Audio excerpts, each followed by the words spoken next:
Nous, cadres notables membres des communautés de l'espace Katangé présents à Kinshasa, mus par l'esprit de solidarité qui nous caractérise, soucieux de protéger l'honneur et la dignité des filles et fils de l'espace Katangé partout où ils se trouvent, convaincus de la nécessité de préserver la paix, la sécurité nationale et la stabilité des institutions de la République démocratique du Congo.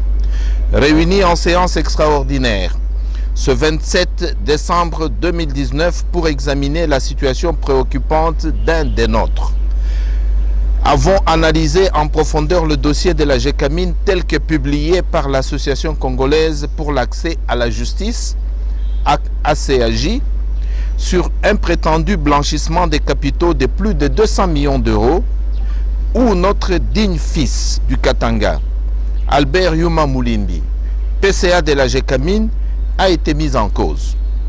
Les communautés de l'espace Katangé ont suivi très attentivement la médiatisation à outrance de ce dossier et les fausses allégations contre la personne de M. Albert Yuma au moment où il a été pressenti comme candidat Premier ministre, et les communautés de l'espace Katangé avaient gardé silence en ce moment.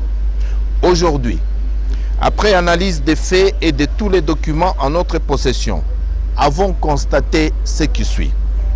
La Gécamine a signé en date du 2 octobre avec la société Fleurette Mumi Holding Limited un term loan agreement pour un montant de 200 millions d'euros à décaisser progressivement.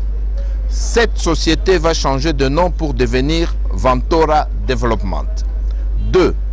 Le prêt de 128 millions d'euros a été reçu par la Gécamine à travers son compte bancaire. La lettre du ministre des Finances, datée du 24 janvier 2018, portant titrisation et compensation des avances faites au Trésor public par la Gécamine, prouve que le montant versé au Trésor était à valoir sur les obligations de cette entreprise vis-à-vis de l'État en matière de recettes fiscales et non fiscales.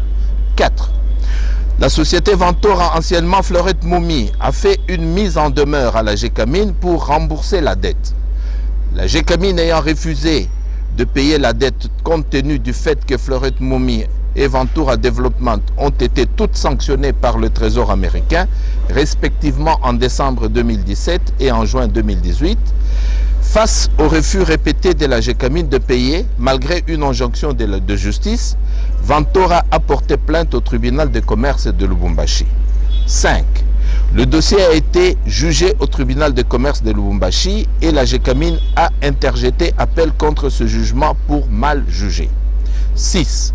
Le dossier est actuellement en instruction au parquet général de la Cour d'appel de Kinshasa-Gombe et tous les documents justificatifs ont été déposés par la Gécamine.